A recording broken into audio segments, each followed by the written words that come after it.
I hear from a lot of you that you want to start a garden at home, but you're intimidated to even try. Even if your kids are pretty easy to please and really just want to dig around in the dirt or spend some time outside when the weather cools off, I know that you may be wondering where to have an at-home garden, what cold weather crops maybe to plant or that will grow best in your area, and how much added time and energy you need to actually help an at-home garden properly grow. So this episode is going to outline all the simple steps that I think you need to get started with your own at-home garden this fall. Hey Mama, I'm Ashley and welcome to the Veggies and Virtue podcast. In this podcast, you will find simple menu ideas, kitchen organizational systems spelled out for mom life, and feeding tips and tricks that are both evidence-based and grace-laced. I believe that you can find flexibility when it comes to feeding your family so that you can feel calm, capable, and connected in the kitchen. As a registered dietitian and Christian mom of 3 myself, I want you to break free from the mealtime battles and to feel equipped while feeding your kids all day long. Pull up a stool at my kitchen counter and let me pour you a cup of coffee and say a quick prayer for you. It's time to chat about the meal times, messes, moments, and ministry of motherhood. Y'all are going to have to bear with me today. I had planned a big recording day for those of you who have kind of been following along on Instagram with our journey for school this year. I have my kids home 3 days a week to homeschool them, and then 2 days a week they're on campus doing school. And so I'm trying to kind of rearrange my work schedule on those 2 days that they're at school and be strategic in planning ahead. However, having something like laryngitis does not help when you need to record podcast episodes. So this might seem a little funnier voice than usual. You're going to have to bear with me. Hopefully I won't have too many voice cracks, but this is the best we're going to get because this is the last chance I have to record this episode before it needs to go live. But hopefully by all the other episodes that I have coming over the next few weeks, my voice will be back to normal. But thanks for your patience and your graciousness in listening to this week because I didn't want to push it off. I didn't want to have just an absent week or do a replay of an old one or play some just old recorded audio because I have a really neat series of episodes coming up over the next 6 weeks as we run Muffin Club. If you're not familiar, Muffin Clubs that I've done several times now, really since my youngest, Owen, was born 5 years ago. And that's simply just to provide you with healthy, nourishing muffin recipes. I send 1 recipe a week, and I send any allergen substitutions or modifications that have been maybe tried and true over time. But it's simply just to give you one idea that you can try, that you can expose your kids to for some healthy variety, that you can pack in lunch boxes or have as a grab-and-go breakfast or an easy after-school snack, or honestly, just something that you can have as some mom fuel with your coffee or your tea when you maybe haven't been fueling yourself properly. They're just so easy. They're that one-handed grab-and-go type food that we so often need and sometimes don't want to lean on convenience foods for as much. But muffins really seem to fit the bill for our busy life as moms. And so Muffin Club is officially kicking off this week. I'm going to be sending out the first recipe on Friday. So make sure that you are signed up if you have not already. All you need to do is go to down in the show notes. You can click the link and it'll directly take you there. Or you can go to veggiesandvirtue.com/Muffin Club 2023. All one word in the URL. And you can sign up there. It's free, and I'll send you 1 email a week with that recipe. And specific for this launch of Muffin Club, I'm going to be featuring muffins that are veggie containing. That's one of the things that I hear more often than not from all of you is that we need to find ways to put veggies in our kids' lunch boxes that they'll actually eat and enjoy. And I know firsthand, but I also know professionally with the families that I work with, that can be really challenging. So although I know a lot of us just kind of default into thinking or wishing our kids would learn to like things like carrot sticks and hummus or cucumbers and ranch as kind of a go-to for in a lunchbox, the reality is that we as moms need to be more strategic about what vegetables we're offering in lunch boxes and how we can include them in some real kid-friendly ways. So in this week's Muffin Club recipe, I'm featuring a family favorite recipe. It's one that I also did at garden camp this summer when I hosted kids at our home with our home garden. And we baked up these chocolate zucchini muffins, and they're a great option. And for those of you who maybe did do a summer garden, you might still have, like we do here, a ton of zucchini left. And so as my family is clearing out our garden from summer, the only plants we have left are a couple herbs and our zucchini plants. They've still been popping out zucchinis every few days. But with that, it also gives me an excess of zucchini that I want to use up. And so that is going to be the featured vegetable in this week's Muffin Club recipe. So make sure you're signed up for Muffin Club. Just scroll down to the bottom, click the link, sign up, and you'll get that email from me on Friday. But otherwise, I just want to start with some encouragement before we really get into the meat and potatoes of this episode, being how to start your at-home garden. And that's because I think the idea of a zucchini specifically, yes, it's great. And it's, a very versatile thing that we can include in lots of different things that we feed our families. But I wanted to share zucchini specifically because it has been the hardest thing for me to grow in my garden. I'm going to link several different old posts that'll share a little bit more about our home garden, but it was something that my husband gifted me for my 30th birthday. He built me these beautiful raised beds and has really just been a gift that's kept on giving. And we've loved to experiment. I really had no former garden experience, and yet it was something that I just really wanted to do. And with having more selective eaters as my kids, it was something that was really important to me to get them hands-on with for just one added layer and level of food exposure away from the table. And so, yes, we've had, a lot of other wins and fun experiences with the garden over the years. But for whatever reason, I had a disease in our zucchini plant every single year. And if you've ever heard of people who've grown zucchini, one, they tend to grow really big and kind of take over the space that they're in. But two, they tend to be really prolific and go and just produce tons of zucchini. And I just had this dream of getting so many vegetables I didn't know what to do with it, that I could just go spread them around the neighborhood or make zucchini bread for everyone. And my gosh, it just never happened.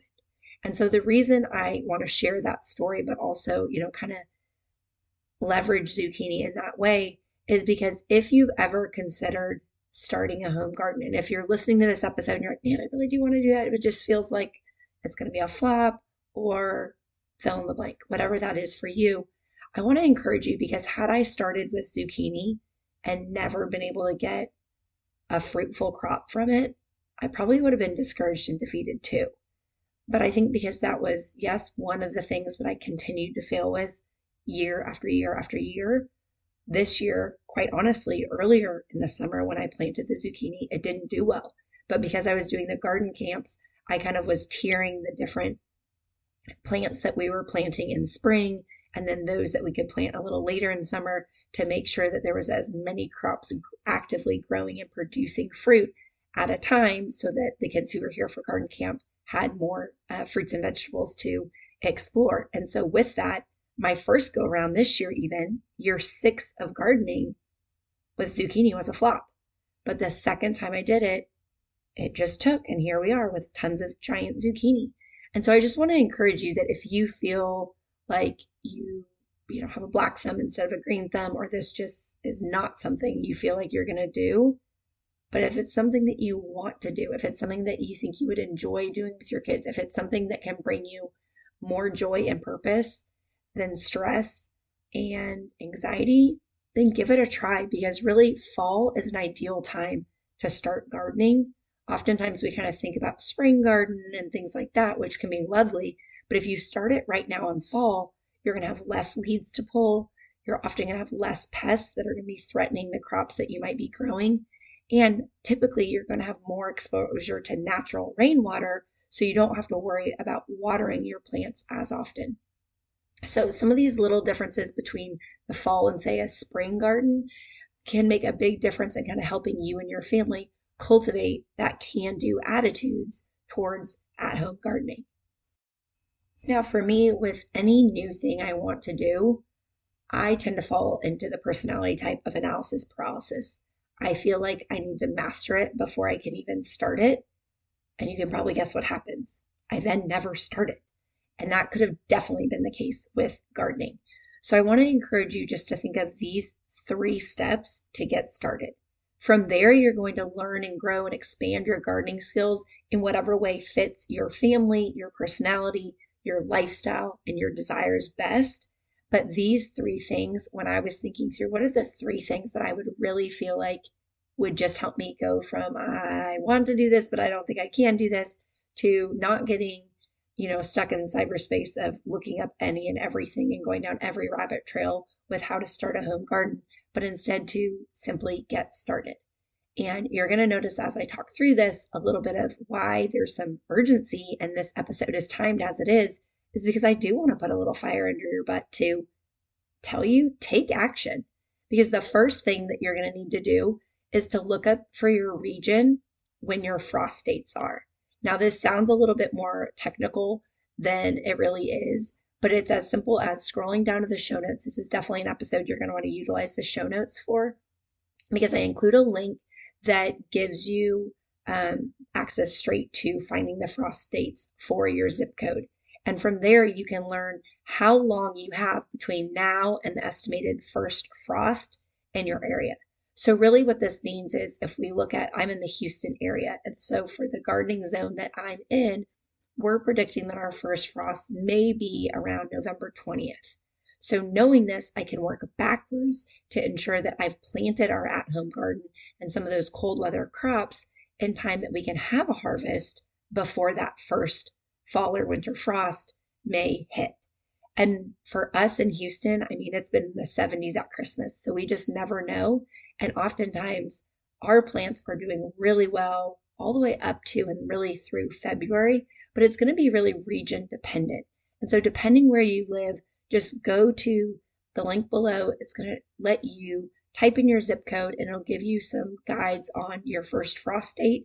And it'll also guide you with different vegetables on when you're going to want to plant them based off that frost date. So for us, we are actively putting in our fall garden. Really, this week is kind of the prime time for us. And I was planning out episodes. One, I was doing the 3-part series on how to do the back to school reset the last few weeks. And so I wanted to wrap that up. But also I felt like the garden is kind of that 4th zone that outside of the fridge, the freezer, and the pantry, the garden is kind of the nice to have, you don't need to have, but it is kind of fun to have if that's something that might be of interest to you. And so I thought that it kind of paralleled well there. And then obviously it got us into the fall season and an opportunity to plant a garden at opportune time. But I'm not giving you several weeks to overthink this. You're not going to likely have that much time to overcomplicate this or to overthink what your plan is going to be. And that's okay. I want to encourage you and gently push you to take immediate action.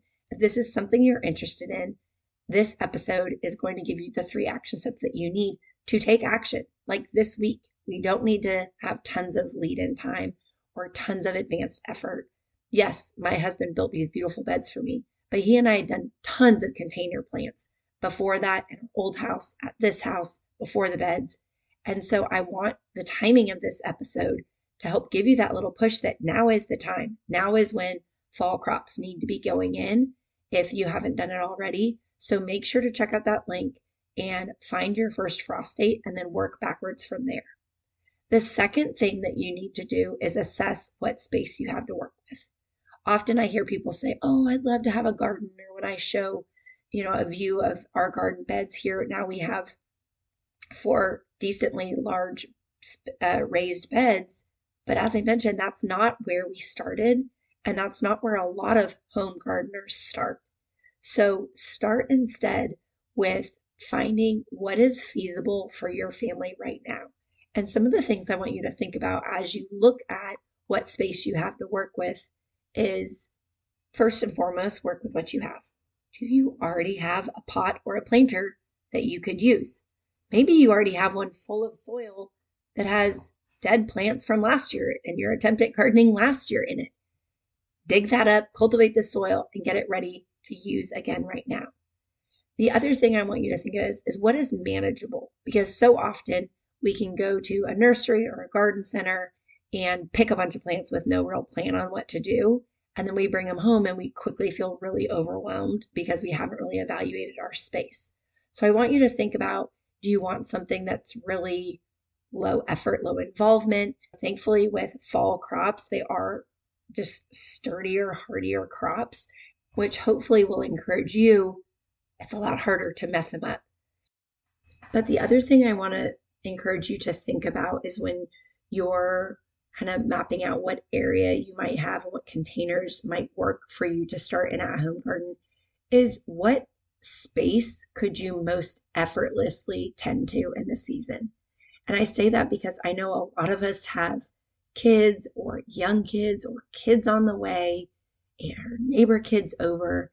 And one of the things that I have found the best and most helpful is to have our garden in a space where my kids play and where they can safely play. So if I'm knelt down at the garden and needing to dig up or plant or do something, I don't have to have my eyes on my kids every second because I know they're in a safe area, or maybe they're on the play set, or maybe they're in the fenced backyard, whatever it might be. But that's made it really a fun outlet for me, because instead of sitting there kind of just watching and supervising them, I can have my hands doing something that's really leisurely, something as moms we don't really get a lot of. But putting those planters, or wherever you're planting these plants, have them in an area where you think you could tend to them in a way that feels easier and more enjoyable.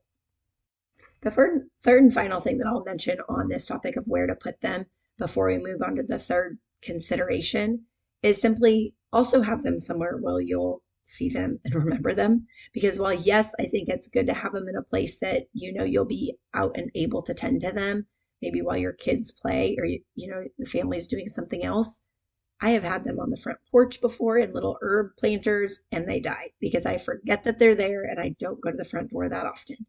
I've also had them in different sections of the yard where if it's not right where I pull up my car and I see it every time I park, it's just not that same visual cue. So do consider that it's in a space that, of course, is going to get the sun and the light exposure it needs and exposure to whatever water it's going to need, whether it be linked to a sprinkler system or somewhere where you could easily bring the hose over or a watering can to it, but also make sure it's in a place that's a visually obvious enough location that you're going to remember these plants you painted.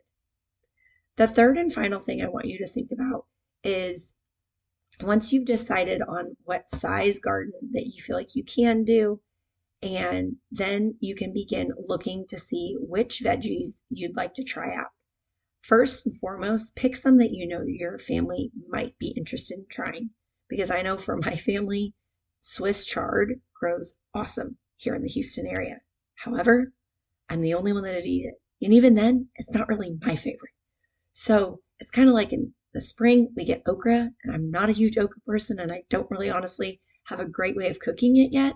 Swiss chard also is not a great one for me to have in the garden, even though it grows so well and it's beautiful to watch in the garden and all the different colors and everything.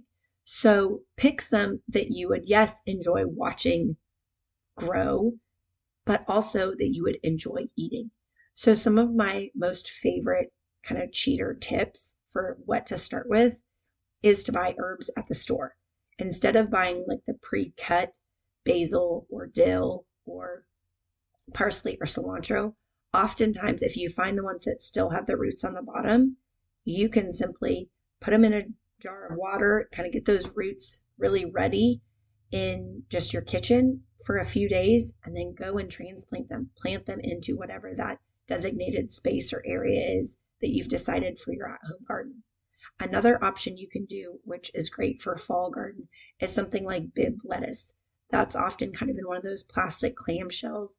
It looks like a big head of lettuce, but again, it's going to have that root system on the bottom, and you can tear off the lettuce leaves, eat and enjoy from them straight from the store. But instead of discarding that root, go ahead and transplant it into your garden.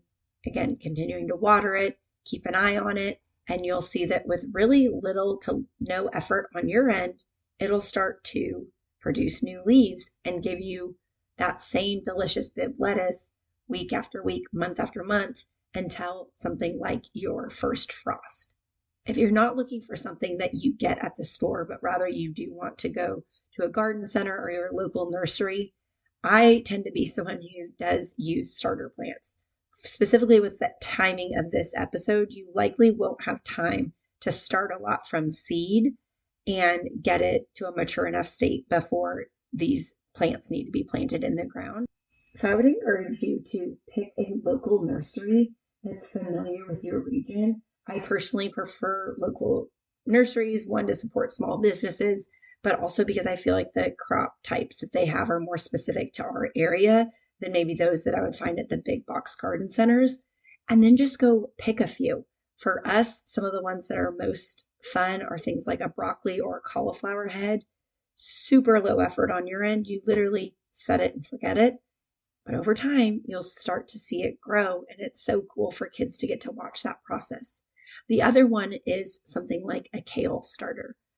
Kale is so versatile. You can put it in breakfast, lunch, dinner, tons of different recipes, but also it produces a lot. So unlike the broccoli or cauliflower that does take more time to be able to harvest each floret, instead, something like kale, there's so many leaves that if your kid, is one who's kind of pick happy and is going to want to pick everything they see, something like kale produces so many leaves that it's going to be really resilient to kind of those curious kids who might want to have their hands in and on the garden a lot, which is really the point, but that's a really great option for that too.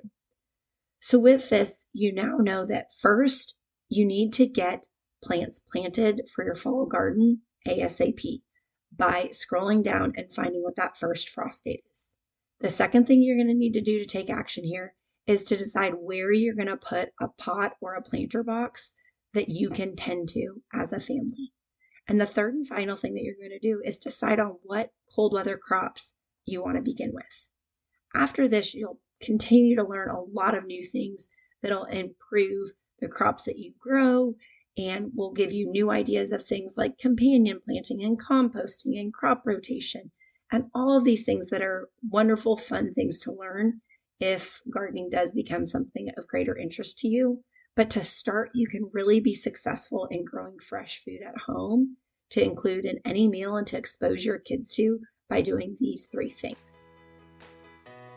So that's all for today's episode, but I hope that it encouraged you to take action. Go and plan for your fall garden this week. Find a place to put that pot or planter box, and then pick some crops that would be fun for your family. If nothing else, make sure that you're getting zucchini while you're at the store this weekend so that you can join in this week's recipe for the veggie-based Muffin Club.